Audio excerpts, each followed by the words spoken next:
Case 2,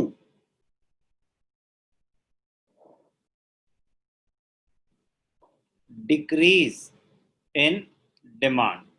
हम क्या study कर रहे हैं? Various cases and there impact on the market equilibrium. Market equilibrium के पॉइंट से स्टडी हो रहा है। डिक्रीज इन डिमांड का मतलब क्या होता है? when the demand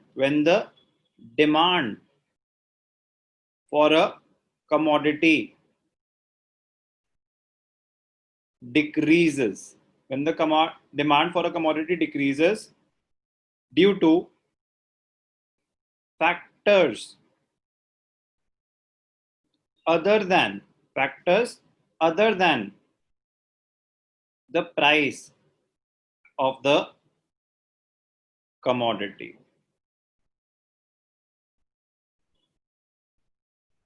ये तो हो गया meaning. It leads to a leftward shift. It leads to a leftward shift in the demand curve. It leads to a leftward shift in the demand curve. Reason क्या हो सकता है? Examples क्या हो सकते हैं लेफ्टवर्ड शिफ्ट के? एक एग्जाम्पल स्टडी करते हैं। तो फॉल, पहला रीजन क्या हो सकता है? Fall in the price, fall in the price of substitute goods, fall in the price of substitute goods. Example, if the given good is Honda car, ठीक है ना, Honda की कार है given good, and the price, Honda cars, ठीक है, given good is Honda cars, and the price of Toyota cars fall. अगर Toyota की गाड़ियां सस्ती हो गई और होंडा की प्राइस में कोई चेंज नहीं आया, इफ द गिवन गुड होता है जिसको आप स्टडी कर रहे हो, if the given good is Honda cars and the price of Toyota cars fall,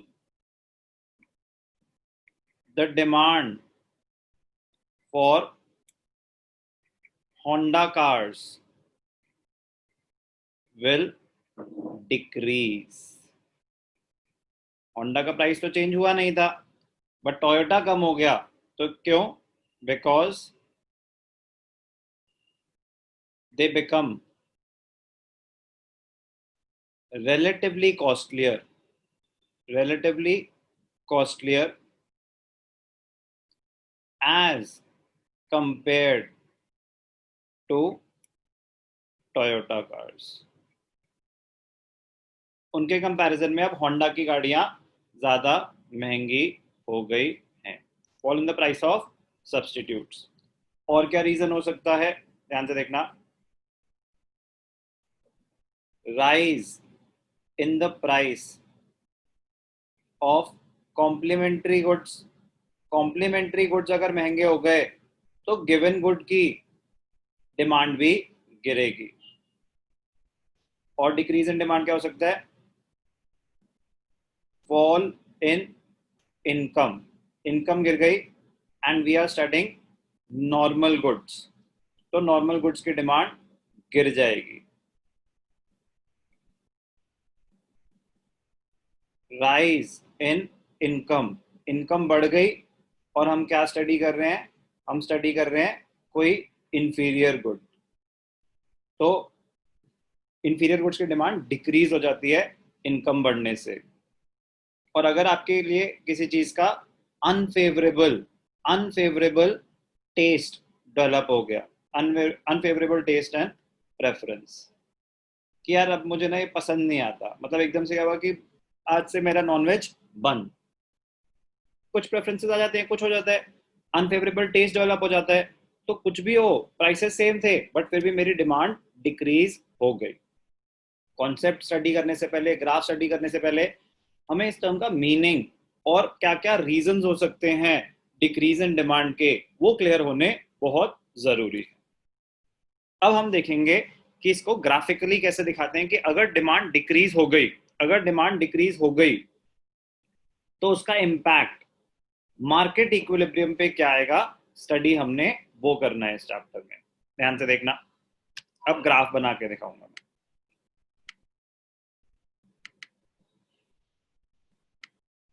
okay, blank screen visible है? Yes sir. ठीक है, ध्यान से देखना क्या स्टडी कर रहे हैं हम। Impact of decrease in demand on the equilibrium, on the equilibrium price and quantity। Equilibrium price और क्वांटिटी पे क्या इंपैक्ट आएगा अगर डिमांड डिक्रीज हो जाए। ध्यान से देखेंगे, पहले भी बताया था, दोबारा बता रहा हूँ। ग्राफ जितना बड़ा बनाएंगे उतना इजी होगा आपके लिए प्लॉटिंग करना। एक्स एक्सिस, वाई एक्सिस और ओरिजिन। सबसे पहले ये 3 पॉइंट्स हाईलाइट करने चाहिए। एक्स एक्सिस पे क्या शो कर रहे हैं हम, quantity in units. Y axis पे हम क्या शो कर रहे हैं, प्राइस इन रुपीस। ओके, तो जब भी हम कोई चेंज स्टडी कर रहे हैं तो पहले होती है कि एग्जिस्टिंग सिचुएशन क्या थी। अब छोटी सी बात, बट आपके ग्राफ पूरा खराब कर सकती है। अगर आपने डिक्रीज इन डिमांड एक्सप्लेन करना है तो जो ओरिजिनल सिचुएशन, जो प्रीवियस सिचुएशन आप बना रहे हो, वो थोड़ा सा राइट पे बनानी चाहिए, क्योंकि आपको डिक्रीज दिखाना है तो लेफ्ट वर्ड शिफ्ट होने वाला है डिमांड कर्व में। तो जो ओरिजिनल सिचुएशन बना रहे हो वो थोड़ा सा राइट हैंड साइड पे बनानी चाहिए। कैसे बनाएंगे, ध्यान से देखना।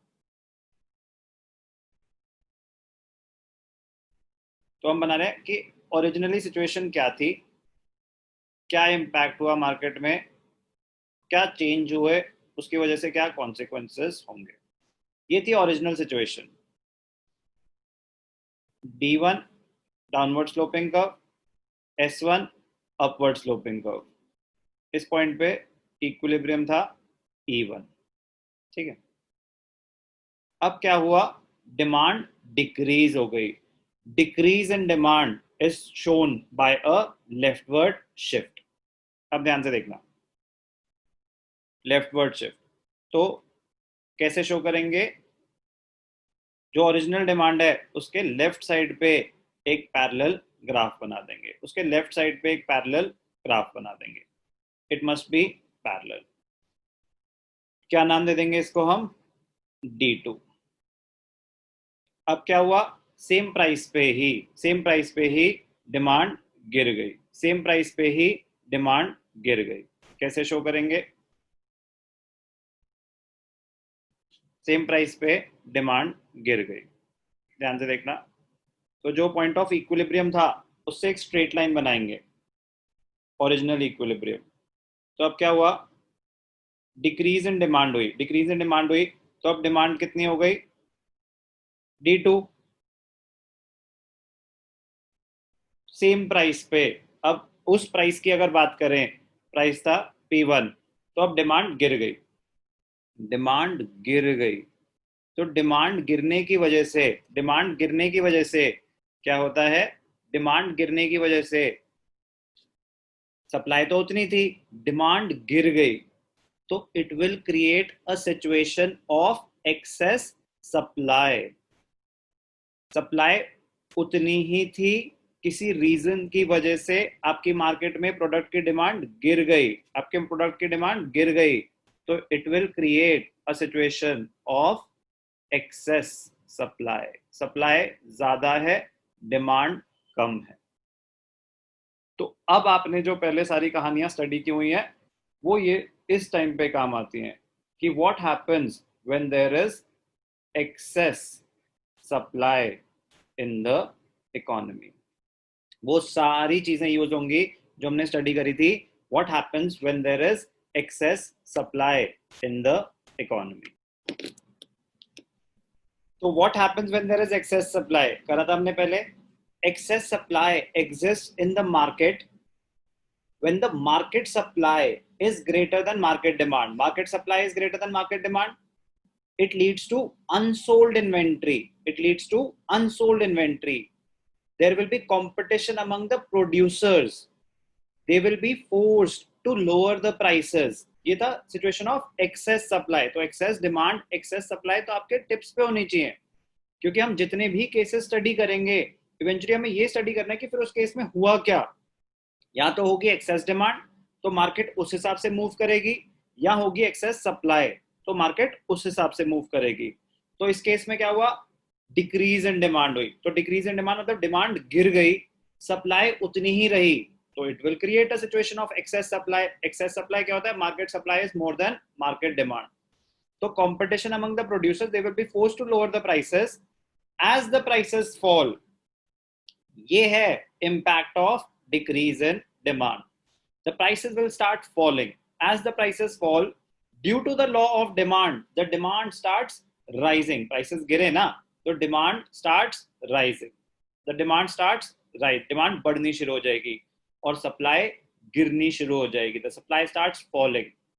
The producers will continue to lower the price till the time market demand becomes equal to market supply. अब इसी चीज को हमने ग्राफ पे दिखाना है. इसी चीज को हमने ग्राफ पे दिखाना है. तो कैसे दिखाएंगे देखते हैं. एक्सेस सप्लाई अंडरस्टैंड करने के बाद अब उस चीज को हम ग्राफ पे कैसे दिखाएंगे, मेन पार्ट वो है, ध्यान से देखना. तो एक्सेस सप्लाई हुई डिमांड गिरने की वजह से.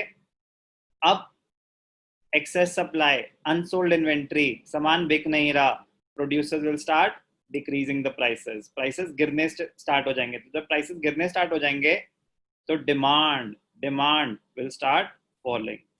The demand will start falling. Demand गिरेगी और डिमांड बढ़ रही है, सॉरी, डाउनवर्ड मूवमेंट, डिमांड बढ़ रही है. Lower the price, law of demand, prices गिरे, डिमांड बढ़नी शुरू हो गई. तो ये जो डाउनवर्ड मूवमेंट है ये डिमांड बढ़ रही है, क्वांटिटी बढ़ रही है ना, इधर जा रही है, और सप्लाई गिरनी स्टार्ट हो जाएगी. सप्लाई गिरनी स्टार्ट हो जाएगी. कब तक ये प्रोसेस चलता रहेगा, ये प्रोसेस तब तक चलता रहेगा till the time market demand becomes equal to market supply. Till the time market demand becomes equal to market supply. तो नया इक्विलिब्रियम कहाँ पे जाके रिस्टोर करेंगे हम, कहाँ पे अटेन करेंगे, when market demand is equal to market supply. तो पॉइंट हमें दिखाना होगा, ध्यान से देखना.